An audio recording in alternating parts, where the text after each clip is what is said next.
What up, man? This is Sir John Legion. I decided that I'm going to start doing videos covering the NBA playoffs because I find this year's setup and matchups to be very intriguing, especially regarding what the main storylines are involving this year's playoffs, and even more so the fact that LeBron James and Kevin Durant are no longer in playoffs, which leads me to what I feel is by far the most entertaining series, or has been the most entertaining series in the first round, and that's the Memphis Grizzlies and the Minnesota Timberwolves. And also what I think the future implications of this series hold. Now, that's not to say that it's the only series that I found entertaining. The Utah and Dallas series has been relatively entertaining. It was fun to watch, but ultimately I don't see either one of those teams as championship contenders. I don't see either one of those teams making it to the finals, not even the Western Conference Finals. And the same thing can be said for Memphis and Minnesota. In my honest opinion, I actually have the Warriors, despite the fact that they are one of the more older teams in the Western Conference that are in contention to make it to the finals. But more than likely, I see the Warriors coming out of the West. However, these two teams, the reason why I'm choosing to highlight this series in particular is because when you look at how this series has gone and the fact that other than, I think, one game so far in the series, they've all been very close games. Other than, I think it was game 2, the margin of victory of each game has been under 10 or 11 points. And also you have to take into account the young nucleus of talent that both these teams have. Considering the Memphis Grizzlies, obviously there's Ja Morant, who Memphis is obviously banking on Ja Morant to be the future of the team, and no doubt he certainly will be. Now, one thing we know about today's current NBA is that it is a point guard driven league. And considering Commissioner Adam Silver, who was in attendance at Game 5, you know how thirsty the league is at investing in young, explosive, athletic, and dynamic point guards, and building them up to be the next star attraction.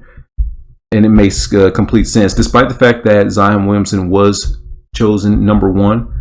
Who, again, Zion shows really great promise, apart from, the weight problems that he's having and the fact that he's obviously not very happy. Or at least in my personal opinion, he wants to be somewhere else other than New Orleans. But as far as Ja Morant's situation, I think at this very moment, he's in the best situation. He's with a team that he is clearly taking control of. The Grizzlies don't have to make it all the way to the finals for Morant's star to take off, because it's very clear they're investing a great deal in him. Now, despite the fact that I don't think you can win multiple championships with a guy like Morant, with where his game is right now, he, as explosive as he is, and that dunk that he had in Game 5 over Malik Beasley, this dude is a freak of nature. It still baffles me how this guy was not recruited by a D1 school. It didn't receive any offers from a D1 school. I don't know how people missed this kid. That's probably one of the biggest mysteries in basketball that I can ever remember. It just does not make any sense. But he's definitely, as Stephen A would say, box office. He's prime time, even though he's not a great shooter. There's still parts of his game that need to be expanded on, but his skill set and just how explosive he is, the fact that this guy just attacks the basket at this early in his career, he attacks the basket like nobody else, and he's virtually unstoppable. He gets a lot of comparisons to Iverson and Westbrook, and there's Derrick Rose. He's getting those type of comparisons, and it's very obvious. Everything in the playoffs is magnified how lethal this kid is when he gets ahead of steam and he penetrates to the lane.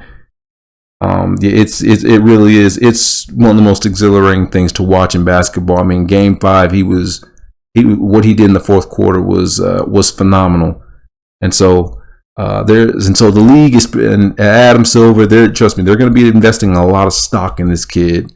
And the same thing goes, like I said, the hype train behind Zion Williamson. Let's just assume that next season he's healthy and the Pelicans make it to the playoffs. And if he's having the type of games, or if he's having the type of performances that Ja's having, like even if the Pelicans don't make it past the first round, all he has to do is make, if he has 2 or 3 or 4 highlight plays a game in a first round series, regardless of whoever the Pelicans play, if he has 2 or 3 wow moments in that series, win or lose, then the hype train will be right back behind him.